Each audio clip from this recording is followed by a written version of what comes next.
નમસ્કાર પ્રદેશ 24 ગુજરાતીના સૌથી ચર્ચિત કાર્યક્રમ પ્રદેશની વાચામાં આપ સૌનું હાર્દિક સ્વાગત છે। ગુજરાત અને ગુજરાતીઓના પોતિકા કાર્યક્રમમાં આજનો વિષય છે કેન્દ્રીય સરકારના બજેટ પાસેથી ગુજરાતના લોકો કેવી અપેક્ષા રાખી રહ્યા છે। 1 ફેબ્રુઆરીના રોજ કેન્દ્રીય બજેટ રજૂ થવાનું છે, જેને લઈને હાલ ગુજરાતમાં વિવિધ સેક્ટરના નિષ્ણાંતો અનેક અપેક્ષાઓ રાખીને બેઠા છે। હાલ ગુજરાતમાં કૃષિ, ડાયમંડ, ટેક્સટાઇલ સહિતના ઉદ્યોગોમાં મંદીનો માહોલ છે। વધતી મોંઘવારીથી આમ આદમી ત્રસ્ત છે, તેની બચતમાં ઘટાડો થયો છે અને અલગ અલગ પ્રકારના ટેક્સનું તેના પર ભારણ વધતું જઈ રહ્યું છે। એવી સ્થિતિમાં તે વિવિધ વેરામાં તેને રાહત મળે તેવી અપેક્ષા રાખી રહ્યો છે।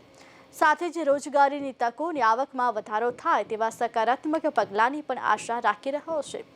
બીજી તરફ સોના ચાંદીના ભાવમાં શરૂઆતી ઉછાળા બાદ હવે ઘટાડો જોવા મળતા લગ્નમાં સોનું ચાંદી ખરીદવા માંગતા પરિવારનો થોડી રાહત થઈ છે, પરંતુ હજુ સોનું ચાંદી સામાન્ય માણસને પોસાય તેમ નથી।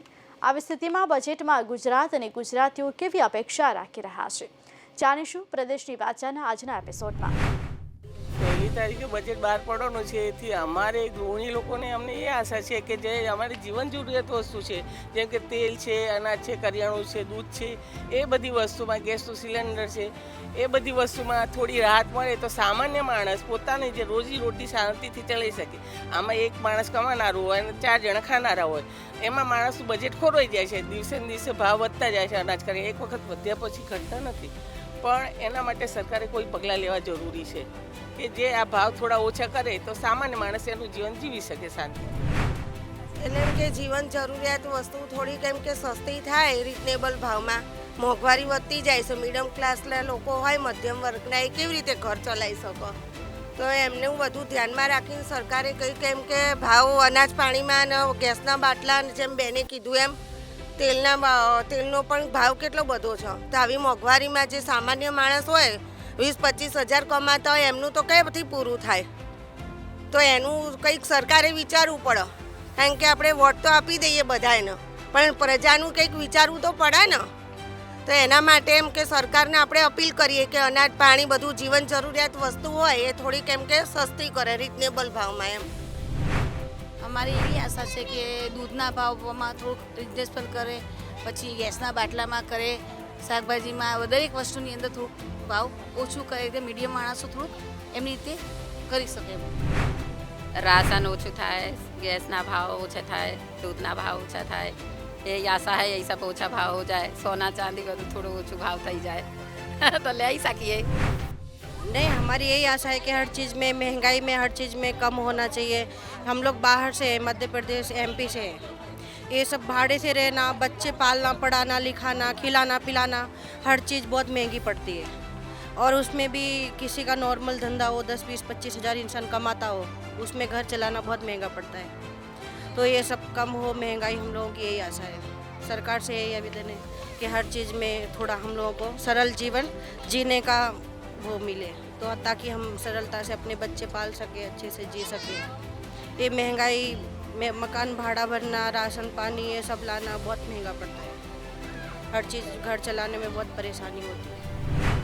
અમારી આશા એવી સરકાર પાસે કે ગવર્મેન્ટ નોકરીવાળા કરી શકે અત્યારે જરૂરિયાત પૂરી, કે ધંધાવાળા કરે, કે મિડલ ક્લાસવાળા સામાન્ય નોકરીવાળા હોય કે સામાન્ય જરૂરતે પૂરી પડે નહીં એમની, કે પગાર ઓછા ધોરણે હોય, છોકરા વસ્તારી ખાનારા હોય, ઘરમાં વધારે સભ્ય હોય, તો આ અત્યારના ભાવ પ્રમાણે અને મોંઘવારી પ્રમાણે અમારે બજેટ પૂરું ના પડી શકે।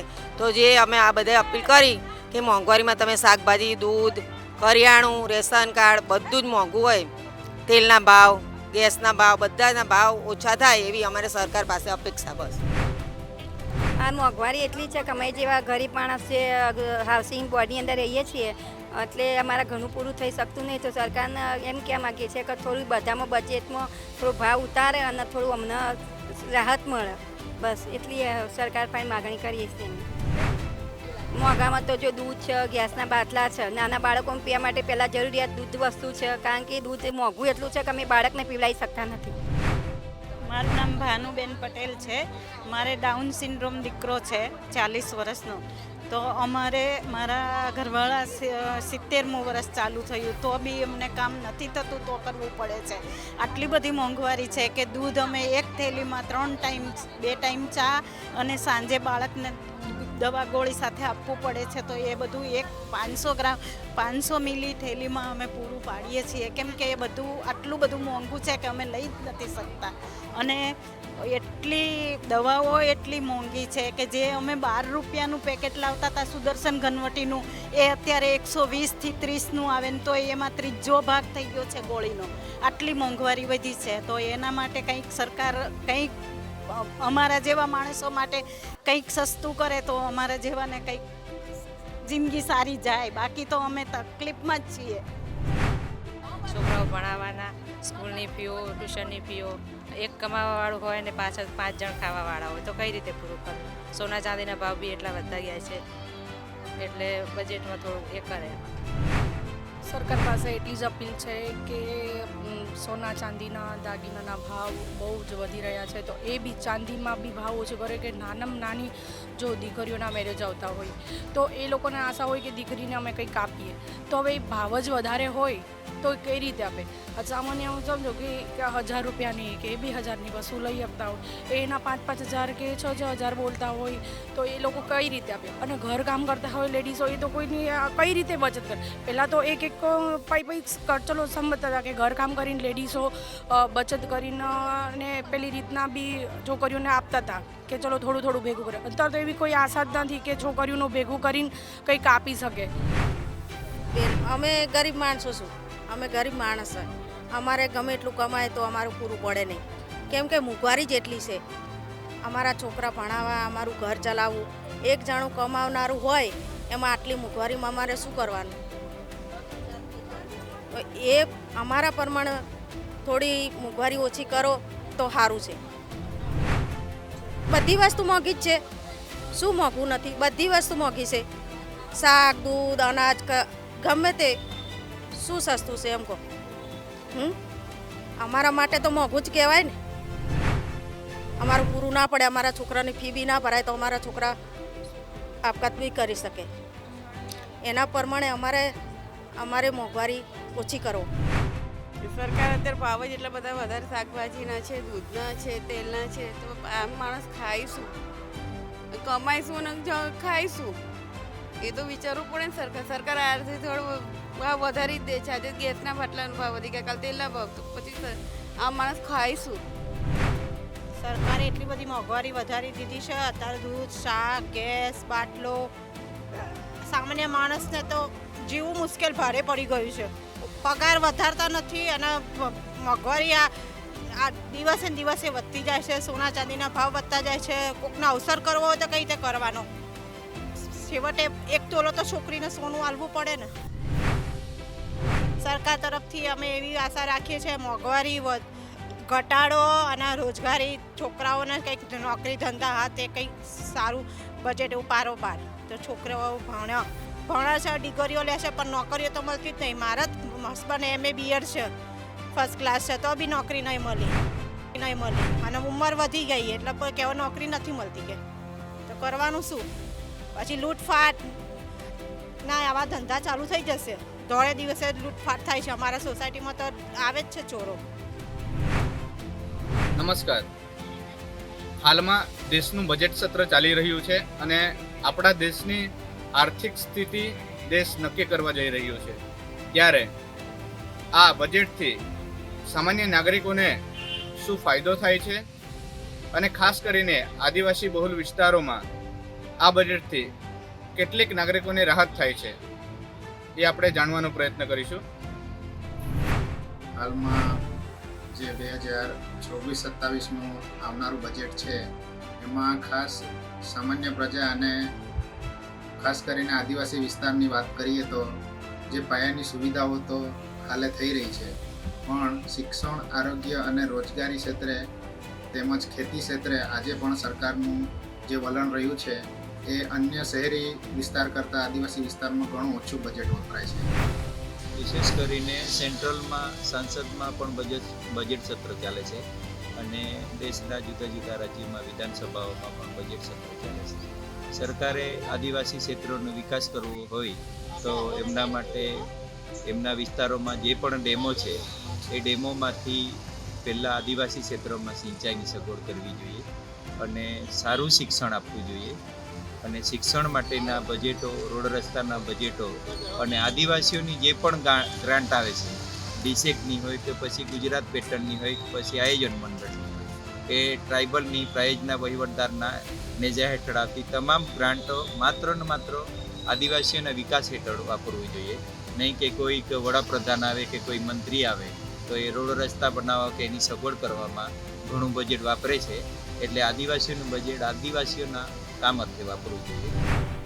જે બજેટ સત્ર ચાલી રહ્યું છે એમાં અમારી ઘણી બધી અપેક્ષાઓ છે, જેવી કે શિક્ષણ ક્ષેત્રે આપણે જોઈએ કે મોંઘવારી છે, શિક્ષણમાં પણ ભણવા માટે છોકરાઓને તકલીફ પડે છે, સ્કોલરશીપનું તકલીફ છે. તેવી જ રીતે કોલેજો એ બનાવવી જોઈએ. આ ક્ષેત્રમાં આપણે જોઈએ કે ઘણી બધી જગ્યાએ છોકરાઓ ડાંગથી બીજી જગ્યાએ કોલેજો કરવા જાય છે. MA BEdની સુવિધાઓ નથી, MA BEdની કોલેજો નથી, તો એના માટે અમે અપેક્ષા કરીએ છીએ કે ડાંગમાં એક MA BEd કોલેજ બને. તેવી જ રીતે આપણે જોઈએ કે આરોગ્ય ક્ષેત્રમાં હોસ્પિટલની અસુવિધાઓ છે, હોસ્પિટલમાં પૂરતા પ્રમાણે ડૉક્ટરોની અસુવિધા છે એ પણ થાય. હાલમાં જે ચાલી રહ્યું ભારતનું બજેટ સત્ર છે એ સત્રમાં સરકાર તરફથી એવી જ અપેક્ષા રાખા કે જે પાછળનું બજેટ હતું એના કરતાં જે નવું બજેટ આવે એમાં ડાંગના જે વ્યક્તિઓ છે જે પલાયન કરતા છે અને જે નિવાસ કરતા છે એમાં થોડું સુધારો કરે અને જે ટેલિકોમ કંપનીઓ આડેધડ રિચાર્જનો ભાવ વધારતા છે એના લીધે અમારા ડાંગના લોકોને બહુ તકલીફ પડે. એટલે સરકાર તરફથી એ અપેક્ષા રાખાય કે આવનારા નવા બજેટમાં સરકાર ટેલિકોમ ક્ષેત્રે થોડું ડાંગના લોકોને રાહત આપે. આગામી 1 ફેબ્રુઆરીના દિવસે કેન્દ્ર સરકારનું બજેટ રજૂ થઈ રહ્યું છે. બજેટમાં ઘણા ખરા ઉતાર ચઢાવ હોય છે, નાગરિકોને તકલીફ પણ પડતી હોય છે, તો ક્યાંક કોઈને ફાયદો પણ થતો હોય છે. ત્યારે આપણી સાથે ગાંધીનગર શહેરમાં આવેલા કર્મચારીઓ છે, આપણે તેમની સાથે સીધી વાત કરીશું. સાહેબ, આપ એક કર્મચારી છો, આપ કેન્દ્ર સરકાર અને રાજ્ય સરકારના બજેટને કેવી રીતે જુઓ છો અને કર્મચારી તરીકે આપ શું અપેક્ષા રાખો છો? નજીકના દિવસોમાં કેન્દ્ર સરકાર બજેટ રજૂ કરવા જઈ રહી છે અને ત્યારબાદ ગુજરાત સરકાર દ્વારા પણ બજેટ રજૂ કરવામાં આવશે. આજે એક કર્મચારી તરીકે અને તમામ બોર્ડ કોર્પોરેશનના કર્મચારી મહામંડળના પ્રમુખ તરીકે નામદાર સરકારશ્રી પાસેથી મારી એવી અપેક્ષા રહેશે કે જેમ અત્યારે નવા ટેક્સના અને ઇન્કમ ટેક્સના સ્લેબ જાહેર થયેલા છે, જેમાં 75,000 સુધીનું સ્ટાન્ડર્ડ ડિડક્શન આપવામાં આવી રહ્યું છે, જેની સામે રોકાણના જે ઓપ્શન્સ અવેલેબલ હતા, 1.5 લાખ સુધી રિબેટ મળતું હતું, એની સામે 75,000નું સ્ટાન્ડર્ડ ડિડક્શન મળે છે. તો સરકાર પાસે એક કર્મચારી તરીકે એવી અપેક્ષા રહેશે કે એ 75,000ની મર્યાદા વધીને ₹1,00,000 અથવા 1.5 લાખ રૂપિયા સુધીની થાય. ત્યારબાદ જો વધારે વાત કરીએ તો આજે રાજ્ય સરકાર દ્વારા કર્મયોગી સ્વાસ્થ્ય સુરક્ષાને લઈને જે યોજના જાહેર કરવામાં આવેલી છે, જે માત્ર રાજ્ય સરકારના કર્મચારીઓ માટે જ હાલ કાર્યરત થઈ રહેલી છે. તો એવી અપેક્ષા રહેશે કે સાથોસાથ બોર્ડ કોર્પોરેશનના કર્મચારીઓ અને તમામ કર્મચારીઓના પરિવારજનોને પણ આ યોજનામાં સમાવેશ કરવામાં આવે. એ ચોક્કસ કર્મચારીઓના લાભની વાત થઈ રહી છે. આ બજેટથી આપના જીવનમાં શું ઉતાર ચઢાવ રહેશે? કર્મચારી તરીકે અમે વિચારી રહીએ તો કેન્દ્ર સરકારના બજેટ બાદ જે માન્ય ભૂપેન્દ્રભાઈ પટેલ સાહેબની સરકારના નેજા હેઠળ માન્ય નાણામંત્રી શ્રી કનુભાઈ દેસાઈ સાહેબ જે બજેટ રજૂ કરવા જઈ રહ્યા છે, એમાં ચોક્કસ અમે અપેક્ષા રાખીશું કે ગુજરાત સરકારના છેલ્લા ઘણા સમયથી સારા વહીવટના કારણે ગુજરાતના દરેક કર્મચારીઓને સારો એવો લાભ મળ્યો છે. અત્યારમાં દરેક કર્મચારી 7મા પગાર પંચ હેઠળ કામ કરી રહ્યા છે. આવનાર ટૂંક સમયમાં 8મા પગાર પંચનો પણ અમલ કરવા જઈ રહ્યું છે. તો ચોક્કસ તે રીતના કહીશું કે ભાઈ ઇન્કમ ટેક્સના જે સ્લેબ છે આવકના સ્ત્રોતના કારણે એ કર્મચારીઓના ઉપર વધારે બર્ડન ના પડે એ રીતના સરકાર વિચારી અને ઇન્કમ ટેક્સના સ્લેબ માટે થોડું વિચારણા કરે એવી 100% અપેક્ષા છે. ચોક્કસ ઇન્કમ ટેક્સના સ્લેબ માટે વિચારણા કરવી જોઈએ.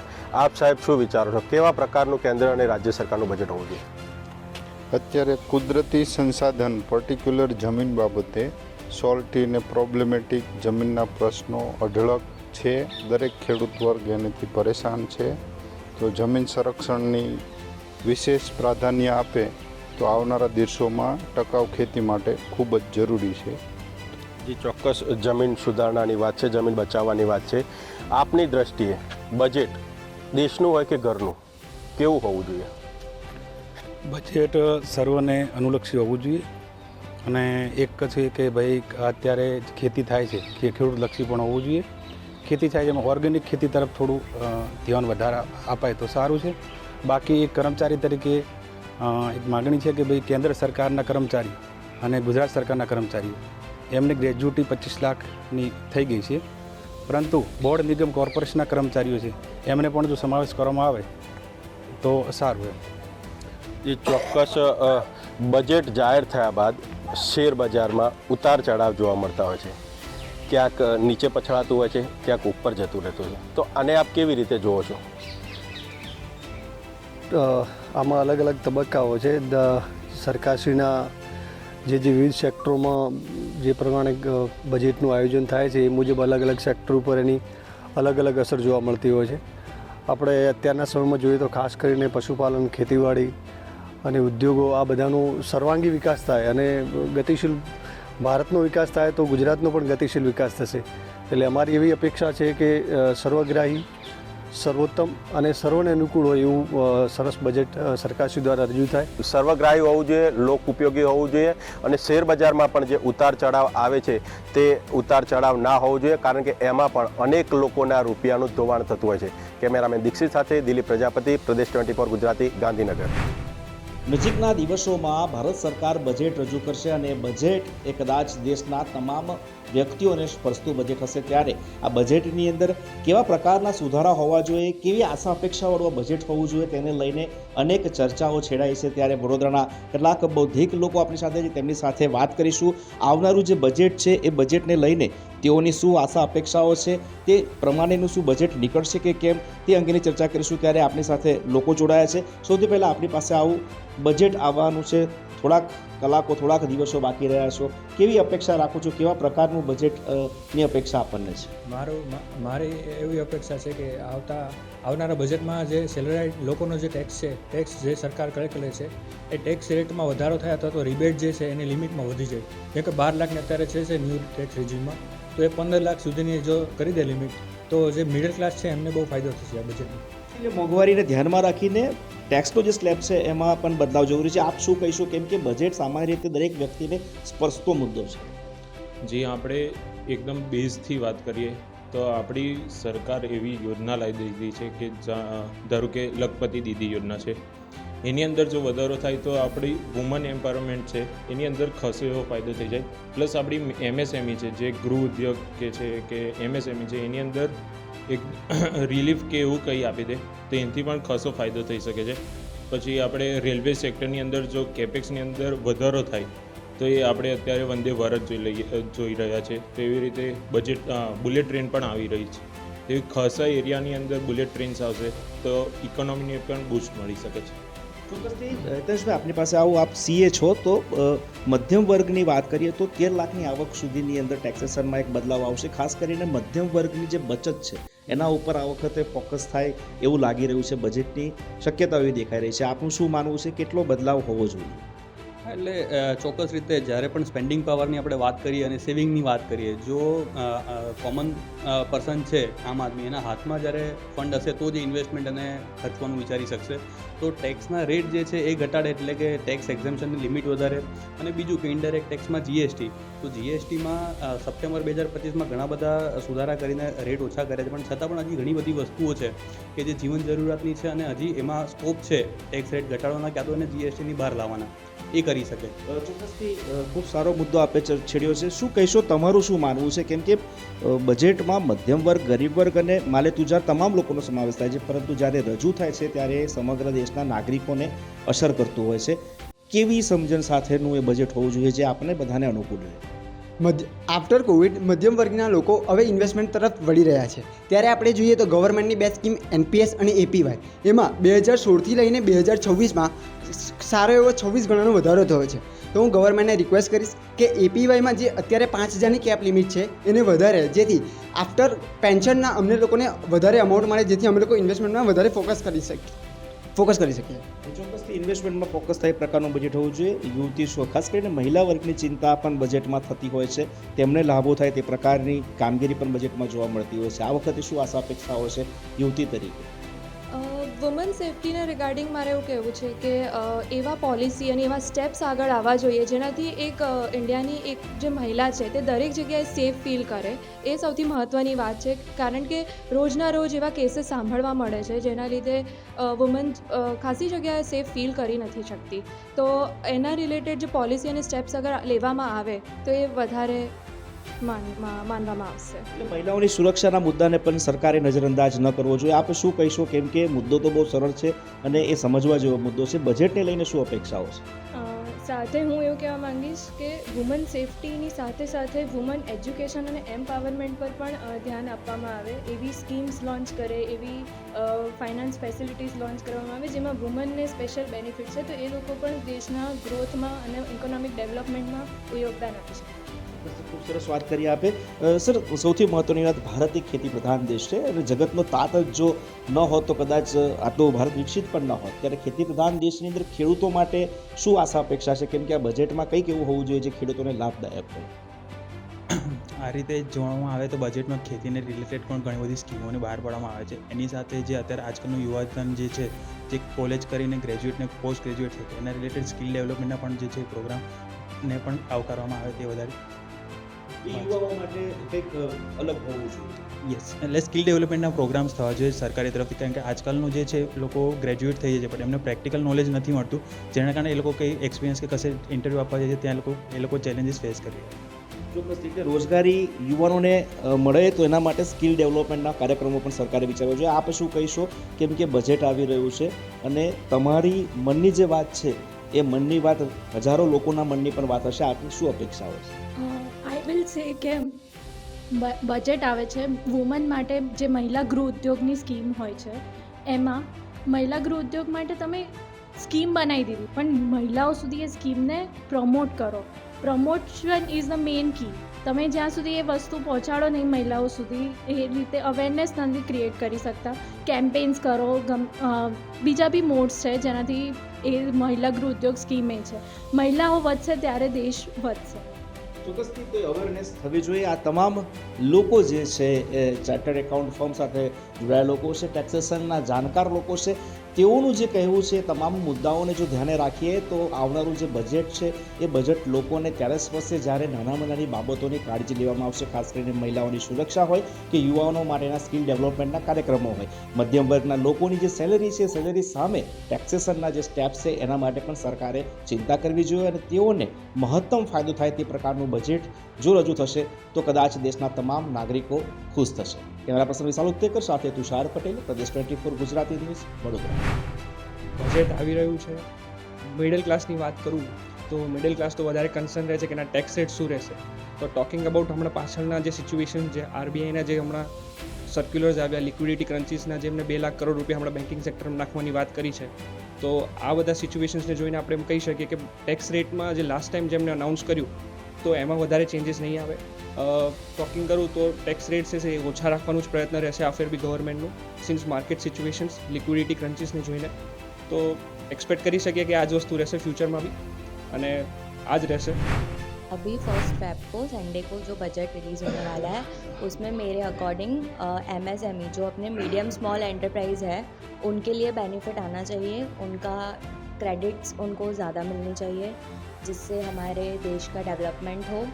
उनका टैक्स बर्डन कम होना चाहिए और मैन्युफैक्चरिंग इंडस्ट्रीज़ के लिए बेनिफिट उनको मिलना चाहिए. ये मैं आशा करती हूँ. केंद्र सरकार आ फेब्रुआरीना 1 फेब्रुआरीना बजट લઈને આવવાની છે. એમાં આશા એ છે કે એગ્રીકલ્ચર સેક્ટર ઉપર થોડું વધારે કામ કરવામાં આવે, કેમ કે ભારતનું 50%થી વધારે જેવું એમ્પ્લોયમેન્ટ એ જગ્યાએથી જનરેટ થઈ રહ્યું છે, જ્યાં ખેડૂતો માટે સબસિડી રેટ ઉપર એગ્રીકલ્ચર ઇક્વિપમેન્ટ્સ આપવામાં આવે, એમ્પ્લોયમેન્ટ વધારેમાં વધારે એક સિસ્ટમેટિક વેની અંદર ક્રિએટ થાય અને જે પણ પ્રોડક્શન થાય છે એગ્રીકલ્ચરમાં એમને સારા માર્કેટમાં લઈને આવવામાં આવે એવી ખાસ અપેક્ષા છે સેન્ટ્રલ ગવર્મેન્ટ પાસેથી. એટલે કેન્દ્રીય સરકાર 1 ફેબ્રુઆરી રવિવારે બજેટ કાઢવાની છે, તો આમ જોવા જઈએ અપ્રોક્સિમેટલી 300 નવી રેલવેની લાઇન્સને એ લોકો છે તે ઇમ્પ્લિમેન્ટ કરવાના છે. પણ બીજી બાજુ જોઈએ તો જે કોમન જે આપણી બેઝિક નીડ્સ છે, જેમ કે મુસાફરોની જે પ્રોબ્લેમ્સ છે કે ભીડ હોય છે, રિઝર્વેશન્સ નથી મળતા, રેલવેનું ઇન્ફ્રાસ્ટ્રક્ચર અમુક વાર બહુ ગંદુ હોય છે, કે એ બધું પણ એ લોકો એ સાઈડ પણ એ લોકો વધારે ઇમ્પ્રૂવમેન્ટ કરે તો એ વધારે સારું. ભલે એ લોકો ઇન્ફ્રાસ્ટ્રક્ચર તો આપે છે, પણ જે મુસાફરોની જે સુવિધા હોય એ પણ વધારે ઇમ્પ્લિમેન્ટ કરીને સારી બનાવે એવી આશા છે પછી. આપણે આ વખતે 1 ફેબ્રુઆરી સન્ડે આપણે જે બજેટ બહાર પાડવાનું છે એનામાં કેન્દ્ર સરકારે વધારે સોલાર એનર્જી પર ધ્યાન આપવું છે. આપણે જોયું છે કે સોલાર પ્રોજેક્ટ તો એ લોકોએ ઇમ્પ્લિમેન્ટ કરવાનું 2026માં કીધું છે કે આપણે સોલાર પ્રોજેક્ટ લાવીશું, પણ એનું જે બધા સુધી એ જાણ પહોંચવી જોઈએ પહોંચતી નથી. એટલે જો ગામડાઓમાં આ પ્રોજેક્ટના બારેમાં પહોંચે, ઇન્ફોર્મેશન પહોંચે તો પછી એ લોકો બેનિફિટ લઈ શકે છે, નિઃશુલ્ક સેવા લઈ શકે છે. પણ ગવર્મેન્ટે એના પર આપણે સબસિડીનું બી ધ્યાન રાખવું જોઈએ. પછી જે ઇન્ડિવિજ્યુઅલ્સ છે કે કોર્પોરેટ્સ છે જેને આ સોલારનું ઇન્સ્ટોલેશન કરાવવું છે તો એ લોકોને ટેક્સ રિબેટ્સ બી આપવી જોઈએ. પછી જીએસટી બી એના ઉપર ઓછું કરવું જોઈએ, જેના લીધે બધા જ આનો લાભ લઈ શકે. તે માટે હું કેન્દ્ર સરકારને અપીલ કરું છું કે આપણે સોલાર પ્રોજેક્ટને માટે બધાને જાગૃતિ લાવીએ. બજેટ 1 ફેબ્રુઆરી જે રજૂઆત કરવાના નિર્મળાબેન આપણા, એમાં 2-3 મુદ્દાઓ બહુ અગત્યના છે. એક તો આપણી ફોરેન પોલિસીને લગતા જે બધા ડોલર વધી રહ્યો છે, રૂપિયો ઘટી રહ્યો છે, એ વસ્તુ અગત્યની છે. બીજી બધી ફોરેન કરન્સી પણ આપણા રૂપિયા એની સામે નબળો પડી રહ્યો છે, એને સ્ટ્રેન્થન કરવાની જરૂર છે. આપણી પાસે ફોરેન રિઝર્વ, ફોરેક્સ રિઝર્વ્સ હોવા છતાં પણ આ નબળો પડી રહ્યો છે, એટલે એના અનુસંધાનમાં કંઈક સ્ટેપ્સ લેવા જરૂરી છે. બીજી વસ્તુ છે કે જે અમુક જીવન જરૂરી વસ્તુઓ, મેડિસિન, એમાં હજી પણ ઘણી જગ્યાએ જીએસટી વધારે છે, તો એ જીએસટીમાં ઘટાડો થવો જોઈએ. ત્રીજી એક વસ્તુ છે કે ખેતીને લગતા જે ટેકાના ભાવો જાહેર કરવામાં સરકાર મોડું કરે છે, એ જરા જલ્દી કરી અને એ લોકોને ટેકાના ભાવ આપવા જોઈએ. આ બધી વસ્તુઓથી ઓવરઓલ વિકાસ થશે, કારણ કે ઇન્ફ્રાસ્ટ્રક્ચર ડેવલપમેન્ટ દેખાઈ રહ્યું છે, પણ એની સાથે સાથે આ વસ્તુ પણ એટલી જ જરૂરી છે કે જે નાના માણસને તરત ઉપર લાવી શકવામાં मददरूप થશે બધી વસ્તુઓ. जी, इस साल 1 फेब को संडे को बजट रिलीज़ होने वाला है, तो मैं आशा कर रहा हूँ कि इस बार जैसे पिछली बार मिडिल क्लास को अच्छे से रिलीफ मिला था और टैक्स स्लैब्स में थोड़ा अच्छा मतलब मिला था बेनिफिट्स, इस बार हो सके तो जॉब क्रिएशंस में मेरा इस बार थोड़ा एक्सपेक्टेशंस है कि जॉब सब क्रिएट हो, ज़्यादा से ज़्यादा इन्वेस्टमेंट्स हो, इंफ्रास्ट्रक्चर्स बिल्ड हो, तो उस हिसाब से जो लोअर क्लास है उनके लिए जॉब्स क्रिएट और एम्प्लॉयमेंट बढ़ सके. ये मेरी एक्सपेक्टेशन है इस बार की. જે 1 ફેબ્રુઆરીએ આપણું બજેટ રિલીઝ થવાનું છે, મારું માનવું છે કે જ્યારે આપણે ઇન્ટરનેશનલ લેવલ પર ઘણી બધી કન્ટ્રી સાથે કમ્પીટ કરીએ છીએ એ વખતે આપણે જોવું જોઈએ કે આપણા દેશમાં આરોગ્યની સુવિધાઓ કયા સ્તર પર આપવામાં આવી રહી છે. સરકારે ઘણા સારા પ્રયત્નો કર્યા છે. આયુષ્યમાન ભારતનું જે કાર્ડ રિલીઝ કર્યું છે એના બેનિફિટ્સ બહુ સારા પ્રોવાઈડ કર્યા છે, પણ જ્યારે ગ્રાઉન્ડ રિયાલિટી જોઈએ આપણે ત્યારે ઘણા બધા સરકારી હોસ્પિટલ્સમાં હજુ જે ઇક્વિપમેન્ટ્સ છે કે જે સુવિધાઓ આપવામાં આવે છે એ પૂરતી નથી. અને જો આપણે આપણા સામાન્ય માણસની વાત કરીએ તો એ શિક્ષિત એટલો બધો નથી કે એના જે કહી શકાય કે કેવી રીતે આગળ પ્રોસીડ કરવું, એની ફોર્મેલિટીઝ પૂરી કરવી એને ફાવતું નથી. તો એની માટેની હેલ્પ ડેસ્ક જલ્દીથી જલ્દી એમણે રિલીઝ કરવી જોઈએ અને સરકારી હોસ્પિટલની ગુણવત્તા વધારવી જોઈએ, જેથી લોકો પ્રાઇવેટની ઉપર સરકારી હોસ્પિટલને ચૂઝ કરે. તો મારી આ બજેટથી આ જ અપેક્ષા છે. ये संडे जो बजट आ रहा है उससे मेरी एक ही एक्सपेक्टेशन है कि सैलरीड एम्प्लॉय पे भी थोड़ा फोकस हो. हम देखते हैं जनरली कि सैलरीड एम्प्लॉय अपना 30 to 40% जो इनकम है वो टैक्स में ही दे देते हैं, TDS और वो सब रूप में. बट एक ही है कि थोड़ा उनको भी रिलैक्सेशन मिले, स्पेसिफिक उन लोगों के लिए भी कोई डिडक्शंस हो या स्टैंडर्ड डिडक्शन इंक्रीज़ हो, क्योंकि वो मेजॉरिटी ऑफ अपना इनकम टैक्स में ही दे देते हैं, अनलाइक बिजनेस के लिए जिनको एक्सपेंडिचर और वो सब का बेनिफिट मिलता है, बट सैलरीड एम्प्लॉय को ऐसा कुछ नहीं मिलता है. तो मेरा मेन एम वही रहेगा कि उनको कुछ होना चाहिए, उनके लिए बेनिफिट होना चाहिए. उन लोगों के लिए फायदा राइट. જે બજેટ આપણે 1 ફેબ્રુઆરી 2026 રવિવારે અનાઉન્સ થવાનું છે, એમાં ટેક્સની બાબતોમાં જોઈએ તો કેન્દ્ર સરકારે પહેલેથી ઇન્કમ ટેક્સમાં લાસ્ટ યરમાં સારી રાહત આપી હતી અને જીએસટીમાં પણ જોઈએ તો 22 સપ્ટેમ્બર 2025થી સારી રાહત આપી છે. પણ છતાં પણ હજી ઘણા સ્કોપ છે જે જીએસટીમાં જે જીવન જરૂરિયાતની વસ્તુઓ છે એ એક આઈડેન્ટિફાઈ કરીને એને હજી જીએસટી ઓછો કરે, ક્યાં તો જે ખરેખર જીવન જરૂરિયાતની વસ્તુઓ છે એને જીએસટીની બહાર લાવી શકે. આ થઈ એક ટેક્સની મેટર. આના ઉપરાંત જે અત્યારે ગ્લોબલ લેવલ પર ઇકોનોમિક જે અત્યારે ઇશ્યુઝ ચાલે છે એને પણ ધ્યાનમાં રાખીને ઇન્ડિયન એન્ટરપ્રેન્યોર, ઇન્ડિયન મેન્યુફેક્ચરર એમના માટે સારું વાતાવરણ ઊભું કરે, જેનાથી દરેક ઉદ્યોગોને એક સાનુકૂળ વાતાવરણ મળે એવા કંઈક સ્ટેપ આ બજેટમાં લાવે એ પણ એક અપેક્ષા છે. અને ઇન્ડિયન એન્ટરપ્રેન્યોર, ઇન્ડિયન મેન્યુફેક્ચરર એમના માટે સારું વાતાવરણ ઊભું કરે, જેનાથી દરેક ઉદ્યોગોને એક સાનુકૂળ વાતાવરણ મળે એવા કંઈક સ્ટેપ આ બજેટમાં લાવે એ પણ એક અપેક્ષા છે. નરેન્દ્ર મોદી સરકારમાં કેન્દ્રીય બજેટ જાહેર થવા જઈ રહ્યું છે. આવતી 1 ફેબ્રુઆરી એટલે કે રવિવારના રોજ ભારતના ફાઇનાન્સ મિનિસ્ટર નિર્મલા સીતારમણ દ્વારા સવારે 11 વાગે સાંસદમાં લોકસભામાં આ બજેટ રજૂ કરશે. ત્યારે આપણી જોડે સમગ્ર ગુજરાતની જે સર્વોચ્ચ શૈક્ષણિક સંસ્થા છે તેના સર્વવિદ્યાલય કેમ્પસ કડીના વિદ્યાર્થીઓ આપણી સાથે જોડાયા છે. આપણે તેમની સાથે વાત કરીશું કે આવનારા બજેટમાં તેમના માટે શું આશાઓ છે, તેમના જોડે શું અપેક્ષાઓ છે સરકાર પાસે, અને તેમની કેવી અપેક્ષાઓ છે સરકાર પાસે જે તેઓ માગણી કરી રહ્યા કે આવી જે બજેટમાં આ બધી જોગવાઈઓ હોવી જોઈએ. અને આ વિદ્યાર્થીઓ આપણી સાથે અત્યારે જોડાયા છે, આપણે તેમની સાથે વાત કરીશું. શું કહેશો તમે વિદ્યાર્થી તરીકે કેવી રીતે બજેટને શું માગણી તમારી? મારી માંગણી સૌથી વધારે તો એજ્યુકેશન સેન્ટરમાં છે કે હાયર એજ્યુકેશનને વધારે મહત્ત્વ આપવું જોઈએ અને એમાં પણ ગામડા અને અર્ધ શહેરી જે વિસ્તારો છે એમાં હાયર એજ્યુકેશન વધારવું જોઈએ. ગામડાઓમાં લાઇબ્રેરીની સ્થાપિત કરવી જોઈએ. પ્લસ જે ગર્લ્સ એજ્યુકેશન છે એને વધારે ઇમ્પોર્ટન્સ આપવું જોઈએ. હવે સ્કૂલ પૂરતું જે ફરજિયાત એજ્યુકેશન રાખેલું છે એને હાયર એજ્યુકેશનને પણ ગર્લ્સ માટે ફરજિયાત કરવું જોઈએ. એન્ડ વુમન એમ્પાવરમેન્ટ માટે પણ ગવર્મેન્ટે કામ કરવું જોઈએ. વુમન સ્ટાર્ટઅપ્સ માટે ગવર્મેન્ટે સબસિડીઝ ને સ્કીમ્સ ને બધું લોન્ચ કરવું જોઈએ, જેનાથી વુમન પણ એમ્પાવર થાય. પ્લસ એજ્યુકેશન સેક્ટર્સમાં સ્કૂલ્સ એન્ડ કોલેજીસમાં ઇન્ફ્રાસ્ટ્રક્ચર છે વધારે ડેવલપ કરવું જોઈએ, વધારે ફંડિંગ આપવું જોઈએ, જેનાથી વધારે રિસોર્સિસ અમને મળે અને જેનાથી અમારો ગ્રોથ છે એ વધારે થઈ શકે. Thank you. બજેટમાં રોજગારીનો વિષય મુખ્ય હોય છે, ત્યારે આપણી સાથે વિદ્યાર્થી જોડાયા છે. શું કહેશો જે રોજગારી વિષય છે, સ્ટાર્ટઅપ છે, તેના વિશે આપ શું કહેશો? તો એક યુથ તરીકે હું કહેવા માગું છું કે જે ભવિષ્યમાં એન્ટરપ્રિન્યોર બનવા માગે છે, જે પોતાનો બિઝનેસ શરૂ કરવા માગે છે, તો તે આ બજેટ પાસેથી એક એક્સપેક્ટેશન રાખે છે. જેમ કે ટેક્સ છે, તો ટેક્સ જે નવા ઉદ્યોગ સ્ટાર્ટ કરવા માગે છે તેમના પર ટેક્સ ઓછો થાય, જેથી એન્ટરપ્રિન્યોર વધુ રોજગાર ઉત્પન્ન કરી શકે. ઓલ્સો જે મૂડી સુધી પહોંચ છે અને જે લોનની પ્રોસેસ છે તે સરળ બને, જેથી યુવા જેમને એક પ્રોત્સાહન મળે કે આપણે નવો ઉદ્યોગ સ્ટાર્ટ કરીએ, નવો બિઝનેસ સ્ટાર્ટ કરીએ. તેમ જે ઇન્ક્યુબેટર અને એક્સિલેટર જેવા પ્રોગ્રામો છે તેને વધુ પ્રોત્સાહન મળે, જેથી બધા લોકો ઇન્સ્પાયર થાય અને વધુ બિઝનેસ સ્ટાર્ટ કરવા પ્રોત્સાહન મળે. બજેટમાં બીજી પણ વ્યવસાયિક જે ગ્લોબલ ઇન્ડસ્ટ્રીની જે વાતો થઈ રહી છે, ગ્લોબલ ભારતને જે રાષ્ટ્ર છે, રાષ્ટ્રને આખી દુનિયા સાથે કનેક્ટ કરવાની વાતો થઈ રહી છે. આપણી સાથે વિદ્યાર્થી જોડાયા છે. શું કહેશો ગ્લોબલ વિશે આપ શું કહેશો? ગ્લોબલ કોમ્પિટિશન માટે હું કહેવા માંગીશ કે આવતી યુનિયન બજેટમાં 2026માં જે રજૂ થાય તેમાં થોડી એવી નીતિઓ હોય જે ડાયરેક્ટ આપણને આપણી કંપનીઓ જે છે દેશની, ભારતની, તે ડાયરેક્ટ કોમ્પિટિશન કરી શકે વિદેશ સાથે.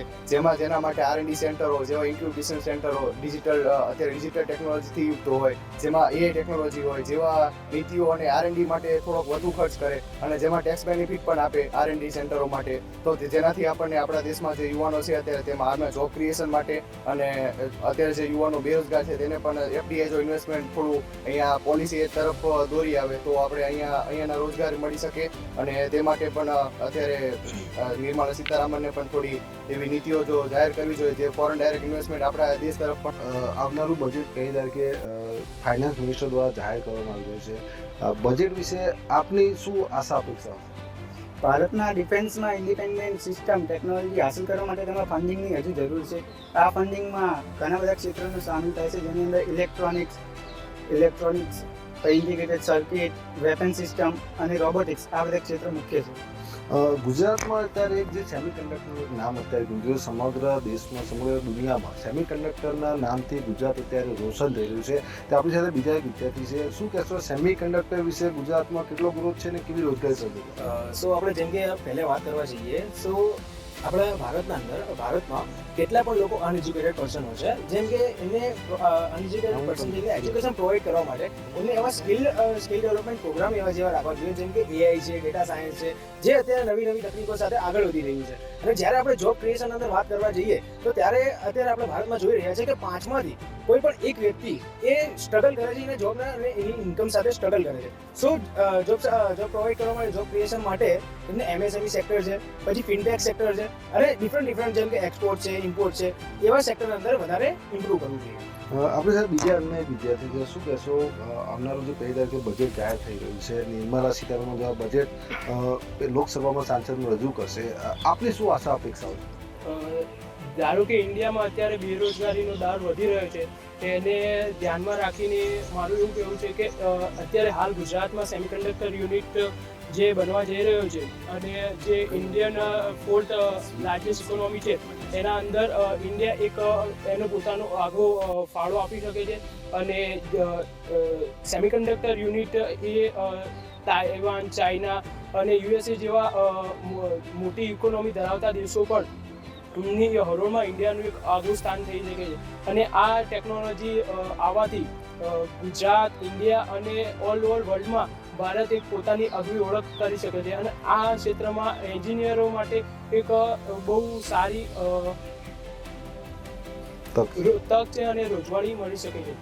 આ હતા આપણી સાથે સર્વોદય કેમ્પસના એસવી મેનેજમેન્ટના MBAના વિદ્યાર્થીઓ હતા. તેમણે બહુ સરસ વાતો કરી. તેમણે જે આવનારું બજેટ છે, આવનારા બજેટમાં બેરોજગારી છે, સેમિકન્ડક્ટર છે, ગ્લોબલ જે વ્યાપ છે તેના અનુરૂપ બહુ બધી વાતો કરી. અત્યારે હાલ તો જે વિદ્યાર્થીઓ છે એ વિદ્યાર્થીઓ સરકારના બજેટમાં જે પોતાની જે આશાઓ છે, અપેક્ષા છે, રોજગારી છે, જે શિક્ષણ છે તે મુદ્દે અત્યારે આશા રાખીને બેઠા છે. અને તેમની એક જ આશા છે કે સરકાર તેમના બજેટમાં તેમની સંપૂર્ણ જે માંગણીઓ છે, જે આશાઓ છે તે પરિપૂર્ણ કરે અને તેમના જે ઉજ્જવળ ભવિષ્યને તેને જે આકાર પામવાનું છે તેને આકાર માટે સરકાર જે બજેટમાં તેનો ઉલ્લેખ કરે અને સરકારના બજેટથી તેમની જે માંગણીઓ પૂરી થાય તેવી અત્યારે હાલ તો તેઓ અત્યારે હાલ માંગ જે આશા રાખીને બેસી રહ્યા છે. નિશા પટેલ, પ્રદેશ ગુજરાતી, મહેસાણા. ભવિષ્યને તેને જે આકાર પામવાનું છે તેને આકાર માટે સરકાર જે બજેટમાં તેનો ઉલ્લેખ કરે અને સરકારના બજેટથી તેમની જે માંગણીઓ પૂરી થાય તેવી અત્યારે હાલ તો તેઓ અત્યારે હાલ માંગ જે આશા રાખીને બેસી રહ્યા છે. નિશા પટેલ, પ્રદેશ ગુજરાતી, મહેસાણા.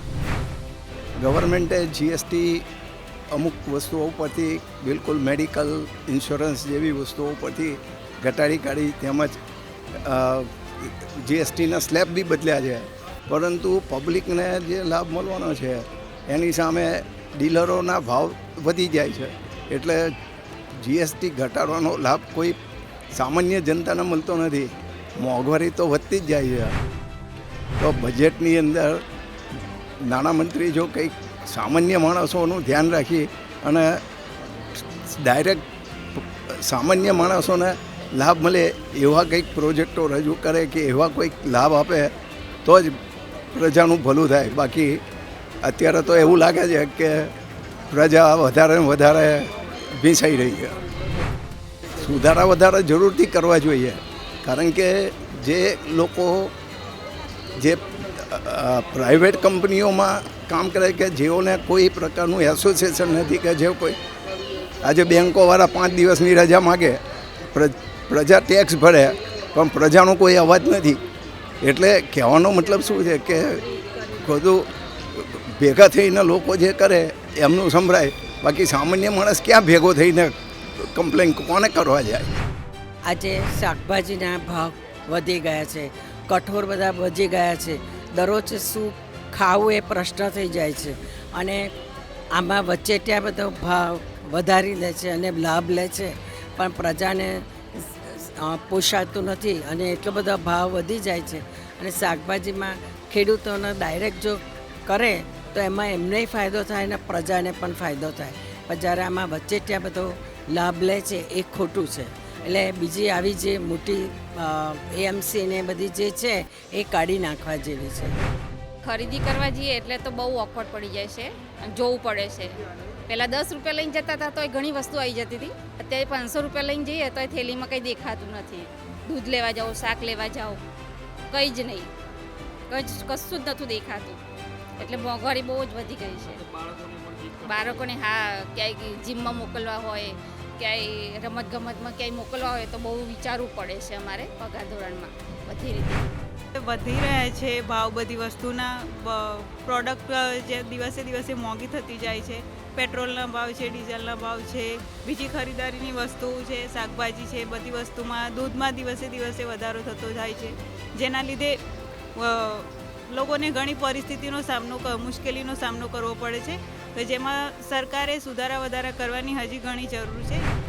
और महंगाई के ऊपर अगर मैं बात करूँ तो महंगाई बढ़ रही है ऐसा डायरेक्ट कोई भी मैं व्यू नहीं दे पाऊँगी, क्योंकि महंगाई के सामने जो जीडीपी ग्रोथ है वो भी बढ़ा है, लोगों की इनकम भी बढ़ी है, लोगों की पेइंग कैपेसिटी भी बढ़ी है, और दूसरा गवर्नमेंट की इतनी अच्छी योजनाएं हैं कि जो लोग पैसे खर्च नहीं कर सकते, जो बीपीएल कार्ड रहते हैं उसमें उनको राशन फ्री में मिलता है, खाने की चीज़ें, बाकी मेडिकल फैसिलिटी इतनी अच्छी है कि 10 लाख तक कोई भी बीमारी हो तो पहले उनको पैसे देने पड़ते थे, जो अब नहीं देने पड़ते हैं.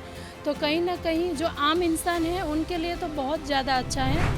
હવે એઝ એ ગૃહિણી તરીકે તમને હું કહેવા માંગીશ, જો હું અત્યારે બિઝનેસ કરું છું કપડાનું ને એનું, પણ હવે જોવા જઈએ તો જીએસટીમાં ને એમાં થોડી રાહત તો મળી છે, પણ જેમ હવે આપણે જોવા જઈએ શાકના ભાવમાં, દૂધના ભાવમાં થોડું એ પ્રમાણે બજેટમાં થોડી રાહત મળે તો અમે જે હેલ્પ કરી રહ્યા છીએ આ ઘરનું, તો એમાં થોડું અમને રાહત મળે તો અમારી માટે સારું રહેશે.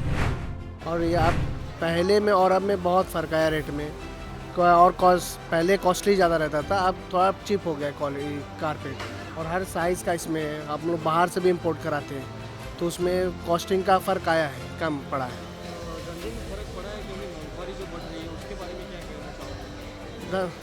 धंधे में भी ठीक है, तो 19-20 तो सब चलता है, अभी कुछ बेहतर हो गया पहले के हिसाब से. और मैंने ये शोज़ पिछले 18 साल से कर रहा हूँ, तो बॉम्बे में रहते हैं और घूमते रहते हैं इंडिया में भी. उस वक्त जो कुछ भी था, जैसे आप 15 साल पहले सोचेंगे तो चीज़ें तो समझो एब्सोल्युटली हाफ से भी नीचे थी, और आज डबल से ऊपर है. रीज़न एक नहीं है, कारण तो बहुत सारे हैं, बहुत सारे कारण हैं. सबसे पहले इन्फ्लेशन होता कैसे है, हम तो ये मानते हैं इन्फ्लेशन होता है इस वजह से क्योंकि सब कुछ देखेंगे आज. सबसे पहले तो इंफ्रास्ट्रक्चर जो ज़रूरी है वो पैसा कहाँ से आता है. गवर्नमेंट देखो आज इसकी गहराई पे जाओ, गवर्नमेंट आज है ना लोगों के पास से लोन नहीं ले रही है, वो खुद अपना इन्वेस्टमेंट, अपना पैसा लगा के 99% हमारे हिसाब से अपना खुद का पैसा अपनी इंटरनल सोर्सिंग से काम कर रही है. अगर आप टेक्निकली सोचेंगे ना तो इसी के मेन कारण है इन्फ्लेशन का. इंफ्रास्ट्रक्चर तो होना ही होना है और इन्फ्लेशन होना ही होना है. इन्फ्लेशन हुआ इसी वजह से है क्योंकि इंफ्रास्ट्रक्चर बहुत हैवी तादाद में बढ़ चुका है, बहुत हैवीली. ये पैसा कहाँ से जाएगा, इसका प्रेशर कहाँ पर आएगा इसके ऊपर. जीएसटी का जितना भी पैसा है और बाकी जितने भी सोर्सेज है, ये सारे सोर्सेज तो पूरा फंडिंग इसी पे हो रहा है. जब पैसा पूरा वहाँ चला जाएगा, इसका मतलब क्या हो रहा है, ये सारे पैसे आज की तारीख में मजदूरों को दिया जा रहा है. હું લગભગ 15 વર્ષથી આ લાઇનમાં કામ કરું છું. પહેલાં અમને ઘણી બધી તકલીફો નહોતી આવતી, જે અત્યારના હાલની તારીખમાં આવવાનું ચાલુ થઈ ગયું સાહેબ. અત્યારના એવું છે કે અમે જ્યાંથી માલ ઇમ્પોર્ટ કરી રહ્યા છીએ, જે વસ્તુ અમે ગ્રાહકોને આપવા માંગીએ છીએ સસ્તામાં, પણ અમને સામેથી જ મોંઘી આવી રહી છે સાહેબ. તો અત્યારના અમારે જો અમને મોંઘી આવતી હોય તો અમે સામે મોંઘી વેચવી પડે સાહેબ. અને ગ્રાહકો અત્યારના ઓનલાઈન ફ્રોડના ચક્કરમાં એટલા ફસાઈ ગયા છે, પણ તે છતાં પણ મારે ગ્રાહકોને નમ્ર વિનંતી છે કે તમે ઓનલાઈન ફ્રોડમાં ના જશો. અમારી પાસે આવીને પ્રોડક્ટો તમે લ્યો. અહીંયા આગળ આટલા બધા ઇવેન્ટો લાગે છે, તમે ત્યાં આગળ સામે જઈ અને પોતે ત્યાં આગળ તસલ્લી કરી અને તમે આ વસ્તુ ખરીદો. 2 પૈસા તમને મોંઘી પડશે પણ તમે સામે જોઈને લઈ શકશો. ઓનલાઈન ફ્રોડના ક્રેશમાં તમે ના પડશો. અત્યારના આપણું એવું કહેવું થાય છે. આવનારા બજેટમાં અનેક લોકોને આશા અપેક્ષા છે, અને ખાસ કરીને સુરત એટલે કે જે રીતે ગુજરાતનું આર્થિક પાટનગર માનવામાં સુરતને આવે છે, અને સુરતમાં કેટલાક લોકોએ જે અનેક આશા અપેક્ષા છે, ત્યારે આપણી સાથે જે રીતે અશોકભાઈ જીરાવાલા સાથે સીધી વાત કરીશું, કારણ કે ટેક્સટાઇલ માર્કેટમાં તેમનો લાંબો અનુભવ છે અને ખાસ કરીને સરકારમાં અનેકવાર તેઓની રજૂઆતો ધ્યાનમાં લેવામાં આવતી હોય છે. ત્યારે આપણે અશોકભાઈ સાથે સીધી વાત કરીશું. સાહેબ, શું કહેશો, જે રીતે બજેટમાં કઈ રીતનું ટેક્સટાઇલને આશા અપેક્ષા હોય છે આ વખતે? બેઝિકલી જોવા જઈએ તો હંમેશા સરકાર ટેક્સટાઇલની સાથે રહી છે અને ટેક્સટાઇલની દરેક માંગણીઓ સરકારે ફળીફૂટ કરી છે. આપણે ફર્સ્ટ ઓફ ઓલ પહેલી વાત કરીએ તો યાન ઉપરથી ક્યુસ્યુ હટાવવામાં આવ્યું છે, બીજી વાત કરીએ તો BIS મશીનરી ઉપરથી હટાવ્યા. એટલે સરકારે બે જે કહેવાય કે ઉડવા માટે આકાશને દોડવા માટે રનવે આપી દીધા છે.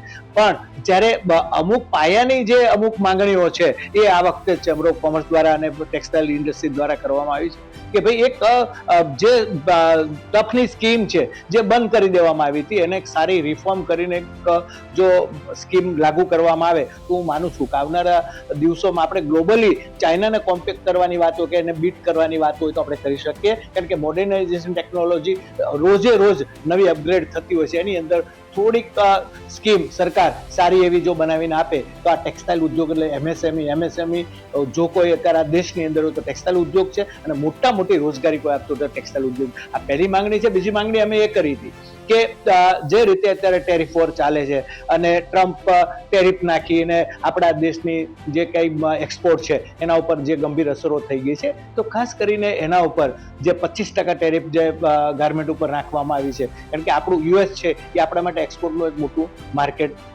ઉભરી રહ્યું હતું, એની અંદર આ જે ટેરિફ આવી છે તો પડતા પર પાટું લાગ્યું છે. ત્યારે આપણે એને કન્ટિન્યુ કેવી રીતે રાખવું એક્સપોર્ટને, તો સરકારને અમે માંગણી કરી છે કે 10% ડ્યુટી ડ્રોબેક જો આપવામાં આવે, એક એક્સપોર્ટને 10%ની રાહત આપવામાં આવે તો હું એવું માનું છું કે કન્ટિન્યુટી જળવાઈ રહી અને આપણું એક્સપોર્ટ છે એ કન્ટિન્યુટી રહે.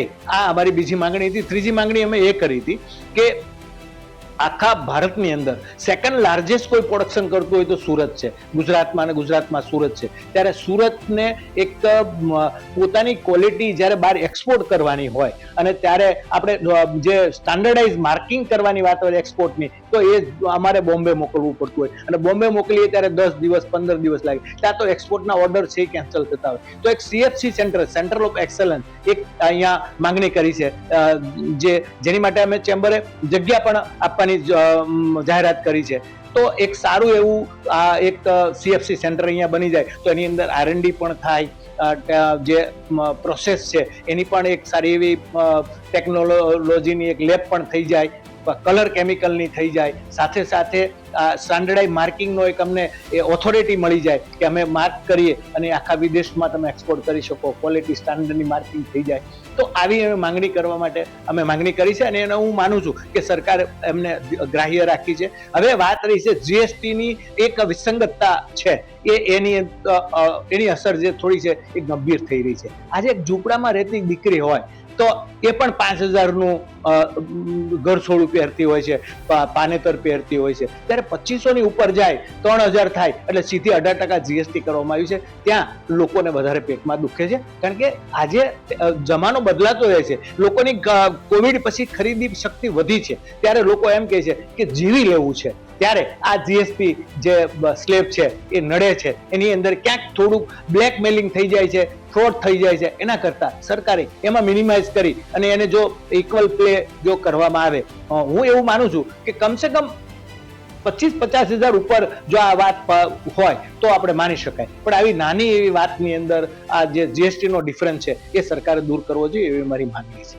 Thank you. તો આ અશોકભાઈ જીરાવાલા, અને જે રીતે ટેક્સટાઇલ માર્કેટમાં તેમને લાંબો અનુભવ છે અને વેપારીઓ પણ ક્યાંક ને ક્યાંક જે થોડો જે સ્લેબમાં સ્લેબમાં થોડો ફેરફાર કરવાની જે છે તેમની માંગણી, પરંતુ તેઓને પણ એક આશાવાદ છે કે આ બજેટમાં તેમાં પણ કંઈ સુધારો કરી અને ફરી એકવાર આ ટેક્સટાઇલના માર્કેટમાં ખાસ કરીને વેપારીઓ અને તમામ જે ગ્રાહકોને પણ વધુમાં વધુ સરળતા થાય તેવી આ બજેટની એક આશા છે તે સેવવામાં આવી રહી છે. કેમેરામેન અજય કુમાર સાથે અરવિંદ રાઠોડ, प्रदेश 24 गुजराती, सूरत. देखो, भाजपा सरकार मतलब ये केंद्र सरकार हर बार कुछ न कुछ नया देती है. लास्ट टाइम उन्होंने इनकम टैक्स में जो 12 लाख की छूट दे दी, तो इस साल भी हमें उम्मीद है कि कुछ न कुछ देगी नया कुछ. लेकिन जो अभी हमें जो प्रॉब्लम है GST की थोड़ी प्रॉब्लम है, तो उसमें क्या है कि 2500 से नीचे जो समझ लो कि प्राइस के जो भी कपड़े की आइटम है उसमें GST 5% है और 2500 के ऊपर है तो उसमें सीधी 18% हो जाती है. ये दोनों के बीच का जो गैप है ना, अगर 2500 में और 3000 हो जाता है तो सीधी 18% लग जाती है. ये दोनों के बीच में जो गैप है ना, वो ગેપ કે લીએ કુછ સરળીકરણ કર દેવે. બજેટ જે આવી રહ્યું છે એમાં આપણે સરકાર પાસેથી એટલી અપેક્ષા રાખી શકીએ કે જે મોંઘવારીનો ઇન્ડેક્સ ઉપર જઈ રહ્યો છે એમાં કોઈક રીતે થોડોક કંટ્રોલ આવે. આપણે એમ નથી કહેતા કે ઘણો બધો કંટ્રોલ સરકારે લાવવો જોઈએ, કારણ કે સરકાર પાસે બી તમે જીએસટીની આવક જુઓ તો દિવસે દિવસે જીએસટીની આવક ખૂબ સારી વધી રહી છે. તો આપણે એવી આશા રાખીએ કે જે જીવન જરૂરિયાત વસ્તુઓ છે એમાં ક્યાંક ને ક્યાંક થોડોક જે છે તે घटाड़ो आवे तो सामान्य मानस ने इन्हीं राहत मળી શકે. देखिए, हमने अगली बार भी बोला था कि जो जीएसटी का मसला है, कपड़े मार्केट में सारे कपड़े का जीएसटी 5% के ऊपर है, लेकिन हम लोग जो काम करते हैं लहंगे का, तो उसके ऊपर सरकार ने 18% जीएसटी लगाई. 18% जीएसटी कपड़े के व्यापार में वायबल नहीं है. हाँ, आप हायर कैटेगरी में लगा सकते हो. 5-7 हज़ार 10 हज़ार के कपड़े सूट में सब छोटे आदमी लोग खरीदते हैं, उसको 18% महंगा पड़ता है.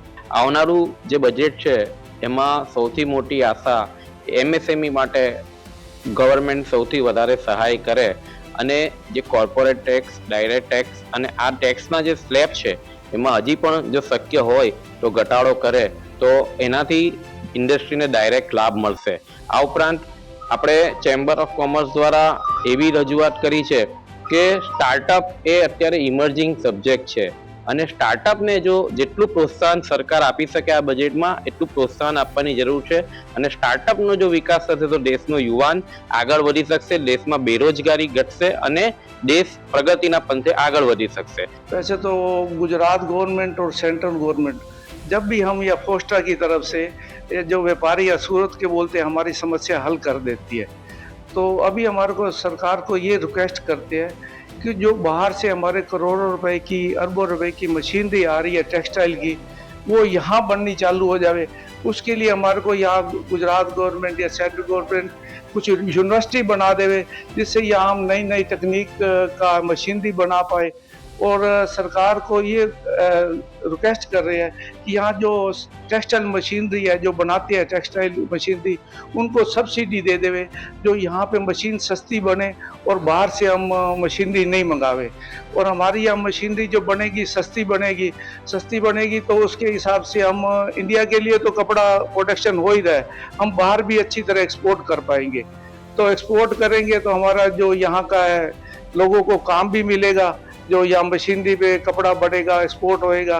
तो आगे आने वाले से सरकार से यही उम्मीद रखते हैं. बजट व्यापारी के लिए एक तोहफा है. हर कोई उम्मीद रखता है कि सरकार कुछ न कुछ हमें अलग से देने वाली है. तो इस तोहफे को हम लोग एक स्वीकार करते हैं और उम्मीद करते हैं कि हमको अच्छे से अच्छा गवर्नमेंट सपोर्ट करेगी. आज हम लोग ड्रेस बेचते हैं.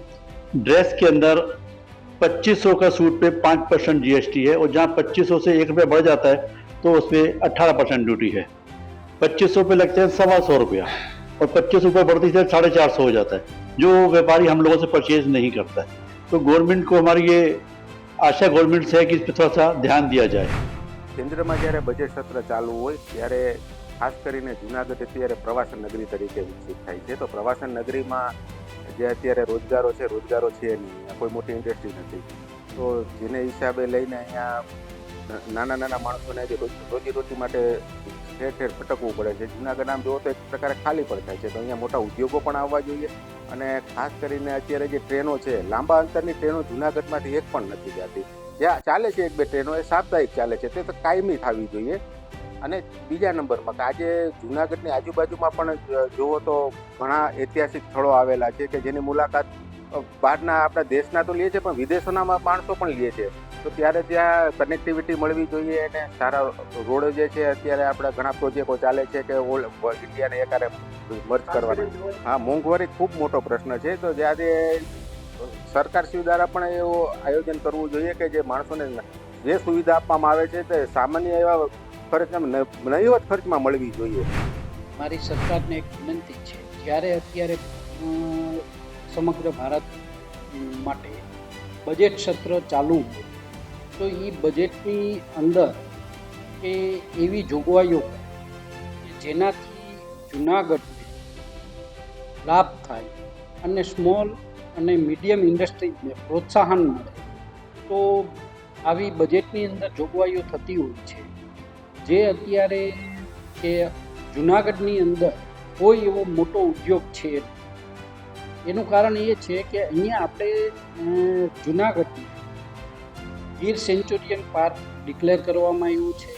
અમુક વિસ્તારની અંદર મોટી કોઈ ઇન્ડસ્ટ્રી આવી શકે એવું નથી અને જુનાગઢ ઓનલી ફોર નિર્ભરો તો એક શિવરાત્રિનો મેળો છે અને ગિરનારની પરિક્રમા ઉપર એના ધંધા રોજગાર નિર્ભર હોય છે. ઘણી બધી જુનાગઢની માટી છે કે જેમાં લાંબા અંતરની ટ્રેનો જે અહીંથી ડાયરેક્ટ મળે અને એ કનેક્ટિવિટી થાય તો પ્રવાસન ઉદ્યોગને પણ પ્રોત્સાહન મળે. અત્યારે જે પ્રશ્ન છે મોંઘવારીનો દરેક જગ્યાએ છે, હરેક માણસોમાં છે, કે જેથી કરીને બહુ જીવન અઘરું થઈ ગયું. ભણતરથી માંડી અને લગભગ જગ્યાએ તમે જાઓ, કોઈ પણ જગ્યાએ શાકભાજી જે કાયમી જરૂરિયાત છે, આપણે સવારમાં બ્રશ હાથમાં લઈએ ને ત્યારથી આપણે આખા દિવસમાં જે જરૂરિયાત હોય, આપણે જીવન જરૂરિયાત હરેક વસ્તુ એટલી મોંઘી થઈ છે જેની કોઈ સીમા નથી. આ 1લી તારીખે જે બજેટ બહાર પડવાનું છે તો એમાં સરકારે ખરેખર વિચારણા કરી નાનાથી નાના માણસ લઈ અને કોઈ પણ મોટો માણસ હોય ત્યાં સુધી બધાને આ તકલીફ તો છે જ, બરોબર છે. એટલે એમાં જે કાંઈ રાહત થાય એ રાહત આપવા આપણે સરકારશ્રીને નમ્ર વિનંતી છે. આગામી સંસદમાં અત્યારે બજેટ સત્ર ચાલુ છે અને 1 ફેબ્રુઆરીએ રવિવારના દિવસે બજેટ રજૂ થવાનું છે. તો અમારી સર્વ મધ્યમ વર્ગ લોકોની એક ખાસ કરીને અપેક્ષા છે કે અત્યારે માણસોને મોંઘવારી અતિશય બેસુમાર છે. તેલનો ભાવ, પેટ્રોલનો ભાવ, એવી સામાન્ય જે રોજિંદી વસ્તુ છે તેનો અત્યારે બેફામ ભાવ વધારો ચાલે. તો અમારી સરકાર પાસે એવી અપેક્ષા છે કે આ મધ્યમ વર્ગ કે જે ભારતમાં 80% મધ્યમ વર્ગ છે તો એનો વિચાર કરી અને આગામી બજેટ આપે અને જે આવી જીવન જરૂરિયાત વસ્તુ છે જે રોજિંદી જોતી જ હોય કે તમે તમાકુમાં કે સિગરેટમાં કે દારૂમાં એમાં તમે 100% સામે તમે ટેક્સ નાખી દો, પણ જે સામાન્ય ખાવા પીવાની વસ્તુ છે, રોજિંદી પેટ્રોલ છે, ડીઝલ છે, એ બધી વસ્તુમાં છે તો એ બધી વસ્તુમાં ટેક્સ ઘટાડે, સામાન્ય પબ્લિકને રાહત થાય એવું મારી સરકાર પાસે અને માનનીય આપણા નાણામંત્રી એની પાસે આ ખાસ કરીને અપેક્ષા છે. તો માણસોને જે જીવન જરૂરી વસ્તુ છે તો એમાં એ લોકોને ઘટાડો થાય. અત્યારે બધી વસ્તુ બધી જગ્યાએ ધંધા રોજગાર દિન પ્રતિદિન ઓનલાઈન હિસાબે સામાન્ય વર્ગોના ધંધા રોજગાર દિન પ્રતિદિન ઘટતા જાય છે અને મોંઘવારી વધતી જાય છે. તો મારી ખાસ કરીને નમ્ર અરજ છે કે આ બધી વસ્તુનો સરકાર વિચાર કરી અને બજેટ એવું મધ્યમ વર્ગનું બજેટ આપે કે જે માણસોની એક મોટામાં અત્યારે માણસોની સ્માઇલ વહી ગઈ છે તો એક ખુશીનો માહોલ કે આ બજેટમાં ખાસ કરીને મધ્યમ વર્ગ માટે આવે એવી અપેક્ષા છે. તો આ હતો અમારો વિશેષ કાર્યક્રમ પ્રદેશની વાચા. આ કાર્યક્રમ આપને કેવો લાગ્યો અને બજેટને લઈને તમારી શું અપેક્ષા છે તે આપ અમને અમારી YouTube ચેનલ પ્રદેશ 24 ગુજરાતી અને પ્રદેશ 24 ડિજિટલ પર કોમેન્ટ કરીને ચોક્કસથી જણાવી શકો છો. આ સાથે જ મને રજા આપશો. ફરી મળીશું નવા વિષય અને નવા સવાલ સાથે પ્રદેશની વાચા સાથે. નમસ્કાર.